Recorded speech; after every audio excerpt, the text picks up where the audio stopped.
This is another video I do for presenting my hackathons project for Unite DeFi, where I implemented all the infrastructure needed to extend the protocol of 1inch Fusion Plus on ICP, so performing a swap between ICP and Arbitrum in testnet, where I mocked the Arbitrum smart contracts, but where I showcase all the capabilities of my setup, where most importantly I run everything on chain, everything on ICP by leveraging the cross-chain chain fusions capability of ICP. So I run the EVM RPC and I can call the 1inch contracts in EVM, and at the same time I implement the escrows and factories on ICP, the factory and escrows, and the resolver is fully on chain, the relayer is fully on chain. The resolver can indeed be configured to run automatically and generate yield for users that deploy it with certain parameters like minimum amount done, or like sleep age and things like this.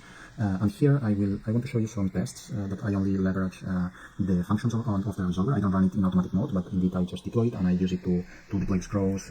Also I deploy the relayer and everything, so I can test all the flow that would be reproduced in the frontend. So instead of the frontend, I act as a proxy and I perform all the actions. So here you can see a bit of the documentation of the components. I have 5 backends, so it's quite ambitious. The frontend is not connected. I didn't have time for it, but I focused more than anything else in the infrastructure, and I think I have a nice setup. I have some innovative parts where, for example, running the Orderbook and the resolver and the relayer fully on chain gives some transparency and allows to have like other additional features like cross-chain swaps and accountability and things like this. So these are the 4 main components: the Dutch option with the secret, the lifecycle. You can refer to the documentations. The repository is quite huge. You can see all the components in the backend. This is what I want to test now. The frontend is not working. I would like to connect everything, piece everything together in the future. I started to do it, but I didn't test it, and I did the tests inside the doc, so running the local setup of the Dfinity local network. And you can see the architecture of the scroll and the factories, the relayer, the order book, and then all the interaction between them, which is quite complex. And I try to reproduce what happens in 1inch network. Also the Dutch option with the same parameters and the point curves and all this. And also a shared module that could be used as a library, not just for this, but for other 1inch like connections, cross-chain connections, especially on ICP. And in the backend, there's also many documentation.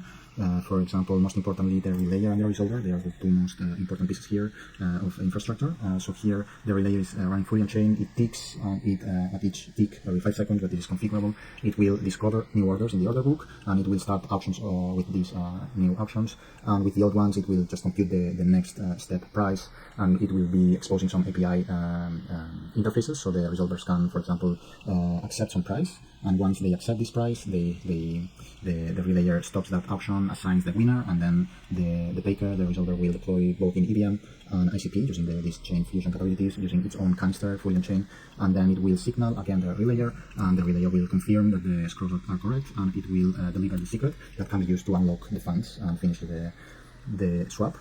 I also implement the cancel. I also implement the public cancel and all the other time locks and actions that can happen in the swap, except the partial field. I don't have time for that, but it wouldn't be so difficult to extend. All the structures are general enough to have some adaptations.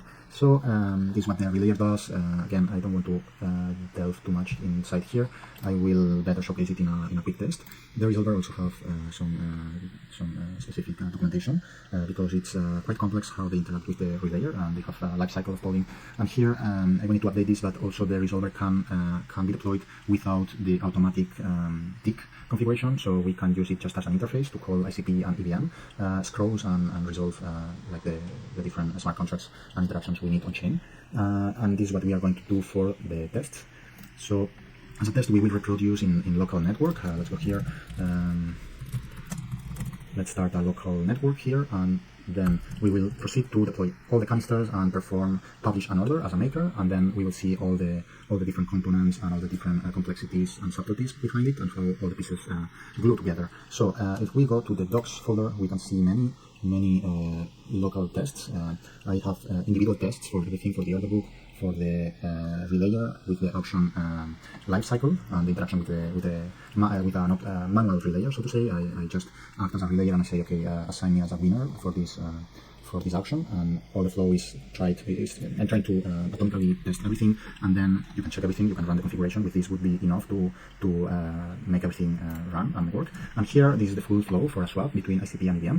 I refer to other documentations if you want to see more details for other tests. So first of all, let's see what we need and what this infrastructure is doing. First of all, we want to deploy the Orderbook, which is just persisting the orders in the canisters, so with a stable storage of ICP. And here, I think we built everything. It should work. But I think that it will be enough to showcase all the connections and how everything is connected. So first of all, we deployed the Orderbook.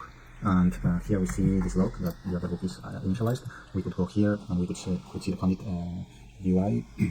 With the methods that it exposes, we will interact with it via dfx commands. But here we could see, we could also interact with it. We can get the orders, we can get what auctionable orders are. This is what the relayer is going to call in the tick every 5 seconds. All the orders, because we can have like finished orders as well.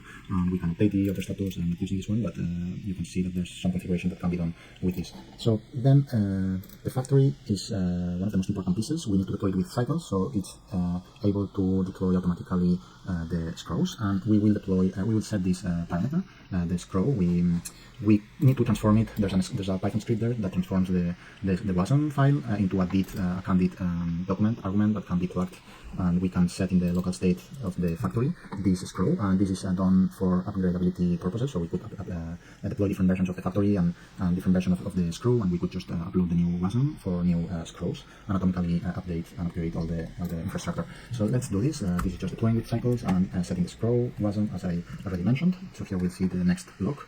And meanwhile, we will define two identities, the taker and the maker.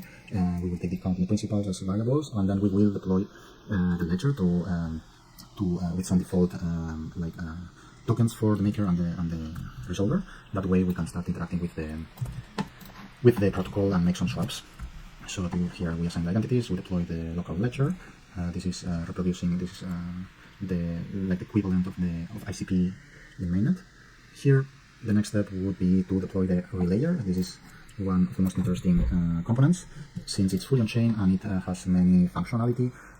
There's some configuration. The relayer in it, for example, we can show that we can add some RPC URLs to connect to different chains here with Arbitrum Polio, and then the configuration to be able to connect with EVM, and the canister of the Orderbook, which is here. I think this is it's the same. It keeps compatibility with previous deployments.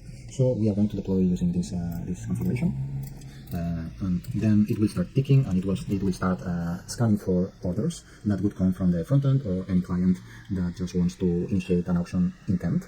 So here the relayer will start ticking and will start sending us logs. This is the EVM associated to that canister, to our relayer. What did I deploy?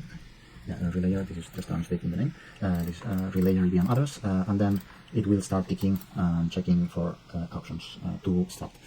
So let's do this. The EVM RPC is already deployed. We can also deploy the resolver with a configuration that makes it not be automatic. So here, for example, we can check the resolver init argument, and we see that the automatic tick is null. If we wanted to add some configuration for the automatic scanning and resolving of orders, we could add these parameters in the automatic tick, and then we could let it run and just scan for the orders in the relayer for the auctions, and just try to win them and to perform the necessary scroll actions. So here we see this is still ticking, and we now have also the resolver. As you see, this is many backends already. The pieces are starting to expand. So let's go to the next one. Now we start an order as a maker, so we register as maker. Did this? So as maker, we will register an order intent, and before that, we will add some allowance. So we will approve the factory to spend some amount that we want to swap, and then I forgot, where am I? Yeah. So then we can start setting the order. We need to generate the secret. And we will generate the parameters here for the order. This is what the frontend would do. We do it manually, but ideally, so in the best case scenario where we have everything integrated, this would be done by a client. And here, this is this one. We see we added some parameters: the price curve for the auction, the time logs, the safety deposit, the maker information, and all that. And then we can submit this order as maker. So here we see that automatically we get in the next tick of the relayer, we detect a new order for some principal, for the maker, and then we fetched and we track the order and we start the auction. So the current price it starts at 125 as we find, and then at each step it gets the old price computes the new price. You see it's getting lower, or it's still it's getting lower. And with that, so as resolver now we would be observing this automatically. Now we are doing it manually, and when we see some price that we accept as per the Dutch auction usual development and logic, we are going to accept when we are happy with it. Again, this would be automatically configured, so we can. I want to get the EVM address of the relayer. We got it lost.